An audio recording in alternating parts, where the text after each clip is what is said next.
จากสถานีไถตงขึ้นรถไฟด่วน TRA มาลงที่สถานีเกาสงที่เกาสงจะมีอะไรให้ทำบ้าง ตามมาตามผมมาครับที่นั่งบนรถไฟด่วน TRA ค่อนข้างกว้างเลยนะครับ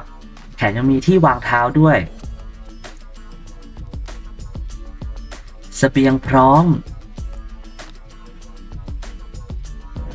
ขอกินข้าวเที่ยงชาร์จพลังบนรถไฟก่อนนะครับ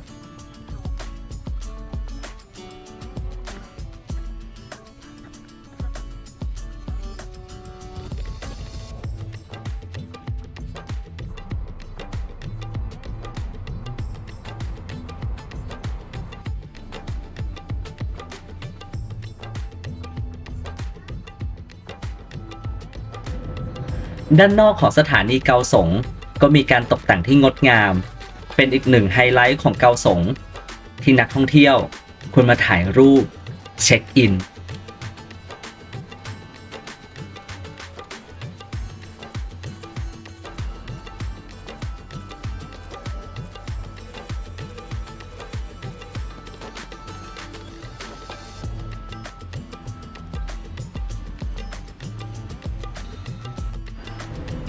ฝนตกปล่อยๆเรารีบเดินไปที่พักดีกว่าใช้เวลาเดินประมาณ10นาทีจากสถานีเกาสงก็จะถึงโรงแรมซิงเกิลอินซึ่งเป็นที่พักของเราตลอด3คืนในเกาสงผมเลือกห้องพักเป็นห้องพักรวมพร้อมอาหารเช้าและนี่คือบรรยากาศภายในโรงแรมซึ่งทางโรงแรมจัดสิ่งอำนวยความสะดวกต่างๆมากมายทั้งโต๊ะทำงานโซฟาโดยเฉพาะห้องน้ำที่มีออนเซ็นให้แช่ด้วยถึงเกาสงแล้วเรามาไหว้สิ่งศักดิ์สิทธิ์ที่วัดซานฟงกันก่อนดีกว่าวัดซานฟงมีอายุมากกว่า300ปีเป็นวัดเต่าทางตอนใต้ของไต้หวันตกแต่งด้วยสถาปัตยกรรมของวังเหนือที่มีความงดงามเป็นเอกลักษณ์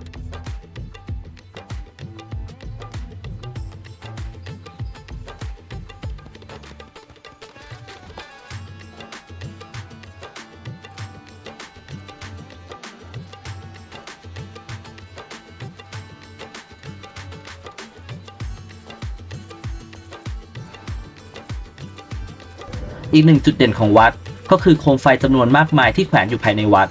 โดยเฉพาะเวลากลางคืนจะงดงามมากเลยครับ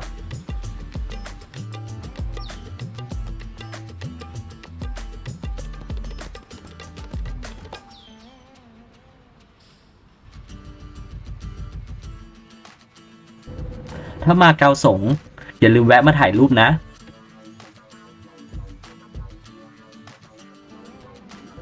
พอออกจากวัดแล้วก็เดินประมาณ15นาทีก็จะถึงลิ่วเหอไนท์มาร์เก็ตไปหาข้าวเย็นกินกันครับ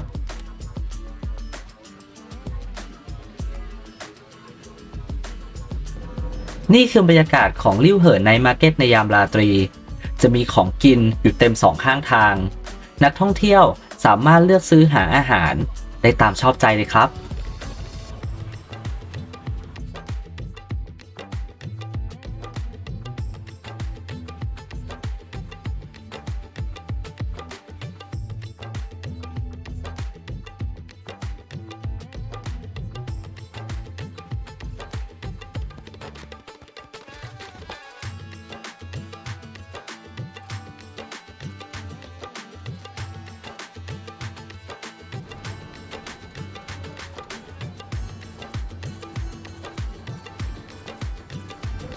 ในที่สุดผมก็ได้อาหารเย็นของผมครับ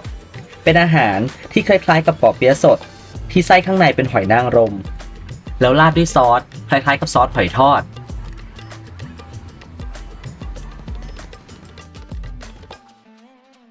จากนั้นก็ต่อด้วยปลาหมึกตัวหนาๆที่ถูกย่างและคลุกเคล้าด้วยผงปรุงรสอร่อยเชียว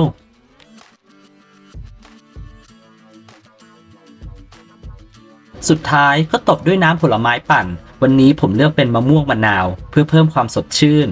ก่อนที่จะกลับโรงแรมไปพักผ่อนเอาแรงไว้เจอกันพรุ่งนี้ครับหลังรับประทานอาหารเช้าเสร็จที่แรกที่เราจะมาในวันนี้ก็คือเจดีย์มังกรเสือซึ่งตั้งอยู่บริเวณสระบัว เสียดายวันที่ไปเจดีย์ปิดปรับปรุงไม่สามารถเข้าได้ครับผมเลยเก็บภาพบรรยากาศรอบๆมาให้ดู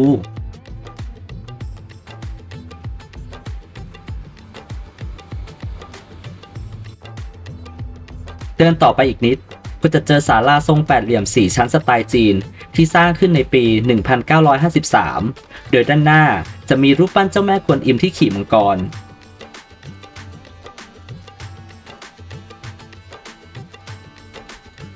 เมื่อเดินเข้าไปเรื่อยๆก็จะมีทางเดินเข้าสู่อีกหนึ่งศาลาที่ตั้งอยู่กลางน้ำ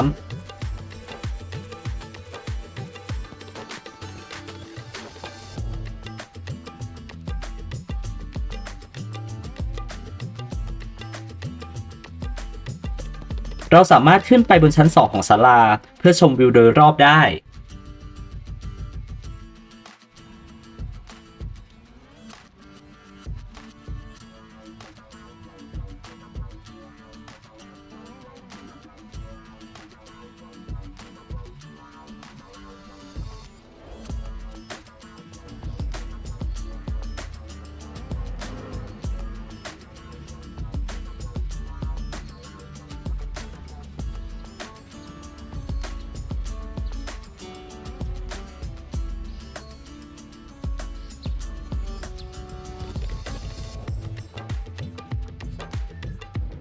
เมื่อเดินออกมาฝั่งตรงข้ามจะมีวัดที่ชื่อว่าสี่หมินถางเป็นวัดเต่าที่มีขนาดใหญ่ที่สุดในบริเวณนี้และยังมีความงดงามอีกด้วย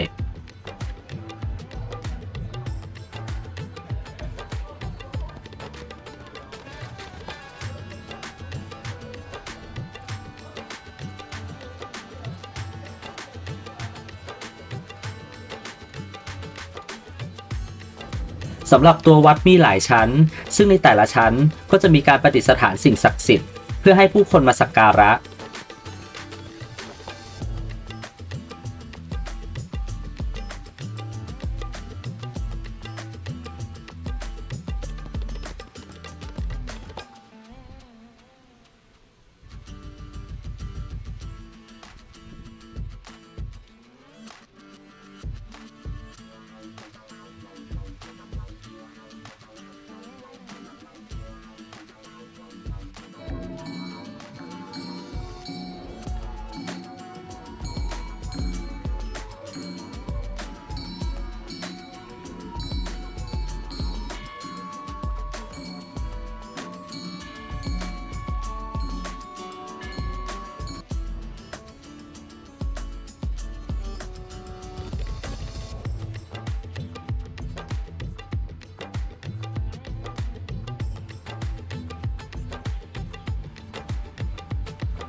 เมื่อเดินออกจากวัด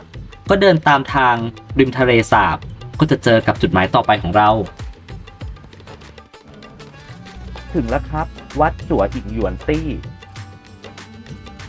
โดยวัดจะมีศาลากลางน้ำที่ประดิษฐานเทพเจ้าสวนอู่ขนาดใหญ่เป็นเทพเจ้าในลัทธิเต๋าที่มีคนนับถือมากมาย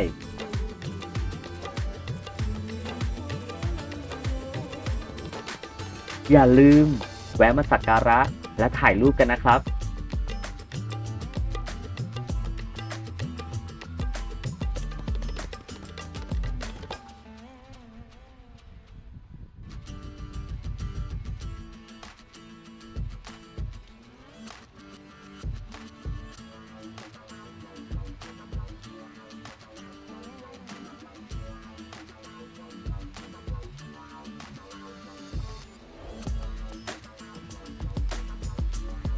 เมื่อออกจากวัดจั่วอิงหยวนตี้แล้วเดินมาอีกสักพักเราก็จะพบกับเกาสง City Temple of Confucius ซึ่งเป็นวัดผงซื้อที่มีขนาดใหญ่ที่สุดในไต้หวันสร้างขึ้นตามรูปแบบสถาปัตยกรรมในราชวงศ์ซ่งโดยด้านข้างสะพานโค้งภายในวัดมีประติมากรรมแกะสลักรูปของผงซื้อนักปราชญ์ผู้ยิ่งใหญ่ให้ชื่นชมโดยวัดจะเปิดทำการเวลา 9 โมงเช้าถึง 5 โมงเย็นและจะหยุดในวันจันทร์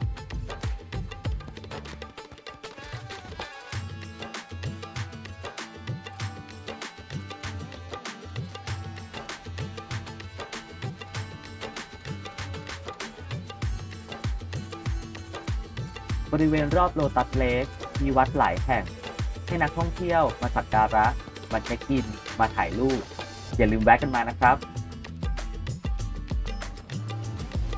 เมื่อออกจากบริเวณโลตัสเลคแล้วเราก็มาจุดถ่ายรูปคลิกๆของนักท่องเที่ยวนั่นก็คืออุโมงค์ต้นไม้อยู่ที่สถานีเกาสง Museum of Fine Art ของรถไฟรางเบาซึ่งเป็นอีกหนึ่งการขนส่งในเกาสงอุโมงค์เกิดขึ้นจากต้นอัลมอนด์มาดากัสการ์ทั้งสองฝั่งที่โน้มตัวเข้าหากันจนคล้ายอุโมงค์ซึ่งเป็นแลนด์มาร์คในการถ่ายรูปสำหรับนักท่องเที่ยวที่เกิดขึ้นใหม่แต่สำหรับการถ่ายรูปนั้นต้องระวังควรให้รถไฟไปก่อนแล้วค่อยยืนถ่ายแล้วเราจะได้รูปสวยๆกันครับ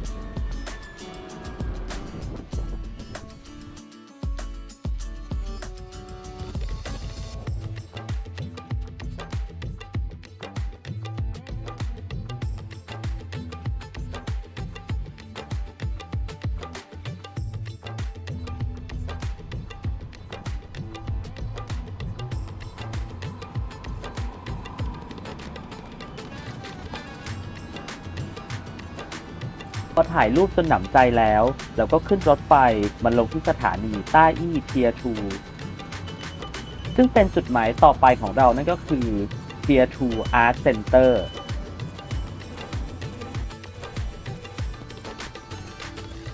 โกดังเก่าริมทะเลในอดีตถูกเปลี่ยนให้เป็นพื้นที่เที่ยวสุดฮิตแหล่งรวมงานศิลป์และพื้นที่สร้างไอเดียใหม่ๆมีทั้งร้านขายของวินเทจศูนย์ศิลปะคาเฟ่ให้นักท่องเที่ยวเดินชมและเดินถ่ายรูปกัน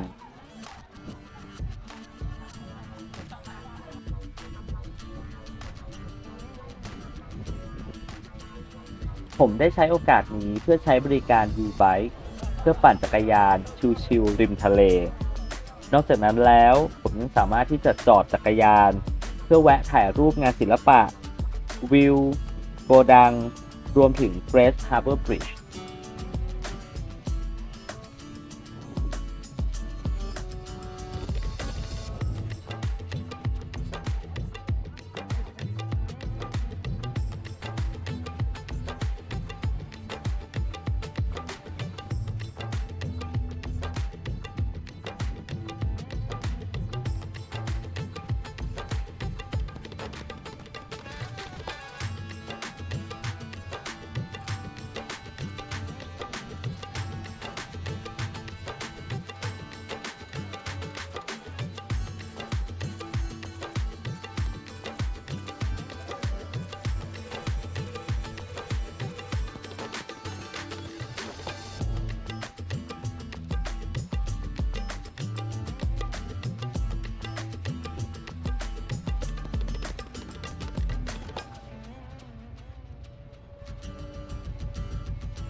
จากนั้นก็ปั่นจักรยานขนานทางรถไฟมาทางขวาของ Pier 2 Art Center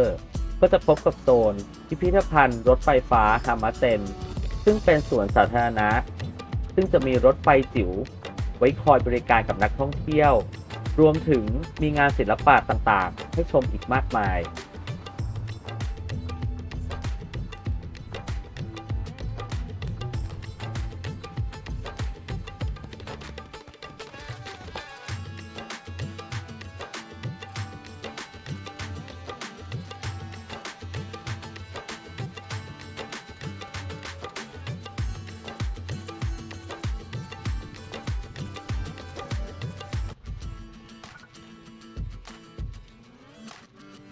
ผ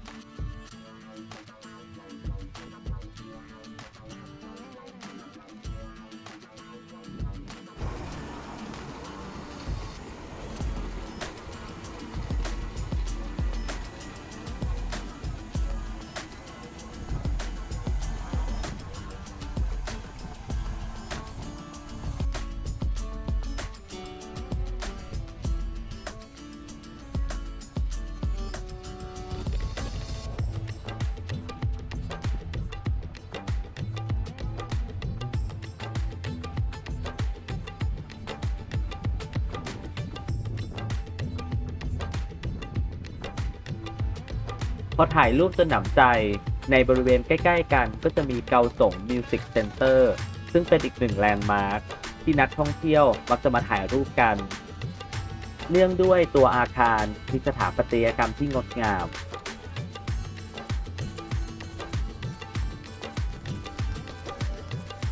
จากนั้นผมก็ข้ามมาอีกฝั่งหนึ่งเพื่อชมวิวของตัวเกาสงมิวสิกเซ็นเตอร์ในช่วงพระอาทิตย์ตก